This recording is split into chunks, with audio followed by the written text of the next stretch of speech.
Hello bachcho, let's discuss this question. A mammalian cell takes approximately dash duration to complete a cell cycle.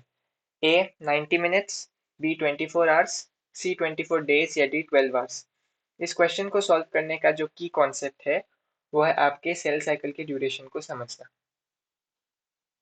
Cell cycle के duration को समझना। जो cell cycle का duration है उसको हम क्या कहते हैं? Generation time.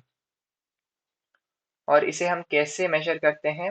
जनरेशन टाइम होता है time between two successive cell divisions. ध्यान रखिए यहाँ पर कहा गया है जनरेशन टाइम है वो टाइम दो सक्सेसिव सेल डिविजन्स के बीच में, दो सेल साइकिल के बीच में नहीं, दो सेल डिवीजन के बीच में जो टाइम गैप है उसे हम कहते हैं सेल साइकिल का ड्यूरेशन या जनरेशन टाइम। क्यों? क्योंकि यदि आपके पास एक सेल आया, ये जो सेल आया वो एक प्रीवियस सेल से आया था, पेरेंट सेल के डिवाइड होने से आया। अब ये सेल जाके डिवाइड करेगा दो सेल बनाने के लिए, तो ये जो टाइम है इस सेल के जन्म से लेके इस सेल के डिवीजन तक उसी को हम कहते हैं जनरेशन टाइम। इसलिए हम डिफाइन करते हैं कि जनरेशन टाइम होता है दो सक्सेसिव सेल डिविजन्स के बीच का टाइम। तो ये सेल भी एक पेरेंट सेल से आया था जो जिसने डिवाइड किया था, उस पेरेंट सेल ने ऐसे सेल्स दिए होंगे और जो डॉटर सेल्स है उसने डिवाइड करके और डॉटर सेल्स दिए हैं। तो दो सक्सेसिव सेल डिवीजन का जो टाइम गैप है उसको हम जनरेशन टाइम कहते हैं। अभी ये जनरेशन टाइम किस पे डिपेंड करता है?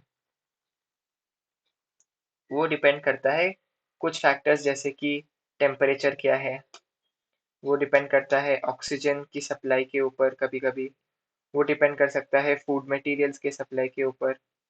ऐसे कई फैक्टर्स है जिसके ऊपर ये डिपेंड करता है, सेल का जो साइज है उसके ऊपर। बहुत ऐसे फैक्टर्स है जिसके ऊपर ये जनरेशन टाइम डिपेंड कर सकता है। लेकिन जो एक मेमेलियन सेल है, जैसे कि यदि हम एक ह्यूमन सेल की बात करें, mammalian cell example human cell जो होती है वो उनका जो जनरेशन टाइम है वो ऑलमोस्ट एक दिन का होता है। अप्रोक्सीमेटली हम कह सकते हैं 1 डे, माने 24 आवर्स। ये आपकी एनसीईआरटी का ही डेटा है तो इसको ध्यान से पढ़िए कि जो मेमेलियन सेल्स है एग्जाम्पल ह्यूमंस, उनका जनरेशन टाइम ऑलमोस्ट 24 आवर्स की होती है। तो चलिए हम ऑप्शंस देख लेते हैं एक बार। ऑप्शन ए है 90 मिनट्स गलत, और 90 मिनट्स एक्चुअली ईस्ट के लिए होता है। ऑप्शन बी 24 आवर्स सही, ऑप्शन सी 24 डेज गलत, ऑप्शन डी 12 आवर्स। तो ए भी नहीं है आंसर, सी भी नहीं है, डी भी नहीं है। So the correct option to this question is option B 24 hours. Hope you have understood it well. All the best.